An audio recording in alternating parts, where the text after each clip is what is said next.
Hey guys, Robinson DUP. Was just watching a video from Bios3 Raw TV, Mr. Jerry, and I was listening to some of the statements he made. Now this is somewhat of a rebuttal, but I'm not claiming Jerry does not know what he's talking about. Jerry is a very smart man, has a lot of experience. There's a debate going on about this whole metabolic damage, metabolic capacity that Lane's talking about, and some of the rebuttal that's coming against it.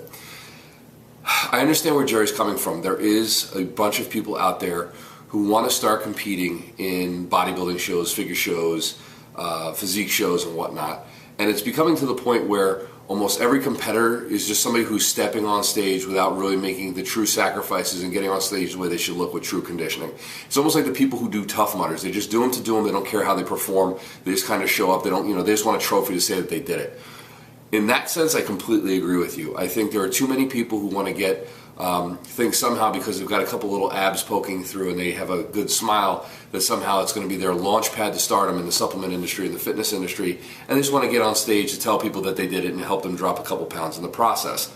In terms of the metabolic capacity issue, I think the problem is everybody's metabolism is different. There are no generic principles, I think, that really apply to metabolism, but let me explain something to you. The first time I competed, I couldn't eat a lot of food. As big as I wasn't eating a lot of calories. Now, I know Jerry said that, you just want to pad calories, and in the end, it doesn't really matter. I don't completely agree with this statement. Here's the reason why. I don't metabolize or haven't metabolized carbs very well, and it's been a struggle for me where I could barely get up to 300 grams of carbs on my best day at my most hungry, even though I can handle high amounts of protein and fat very, very well.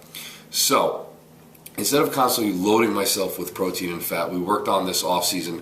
After reverse dieting for several months, I was able to get up to about 360 grams of carbs on a normal weight training day, and on my high carb refeed day, I'd be hitting 455 grams of carbs. Now, in my previous off-season, had I done that, I would have gotten really, really fat and heavy and fluffy, like Jerry said. I would have just been shoving my face full of food, and therefore would have gained a ton of body fat.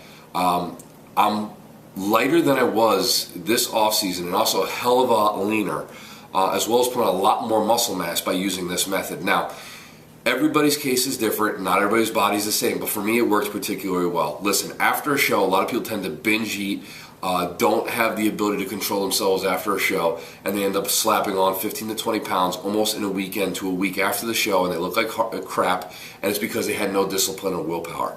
For someone like me, I stuck to the plan that my coach gave me, slowly brought up my calories and my macros with my protein, my fats, and my carbs, bit by bit by bit, until my metabolic capacity had restored itself, my metabolism was healthier and more active. I was able to stay lean throughout the entire off season, and now I'm in the process of cutting back down.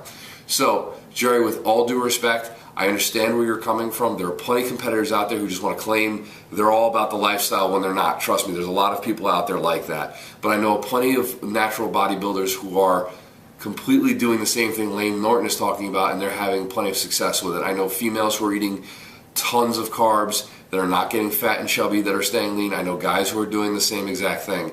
So, let's just agree to disagree, but I appreciate your opinion. I do agree with you in terms of some of these people just don't have the willpower and the discipline, and that's all I have to say on it. All right, guys, I'll talk to you soon.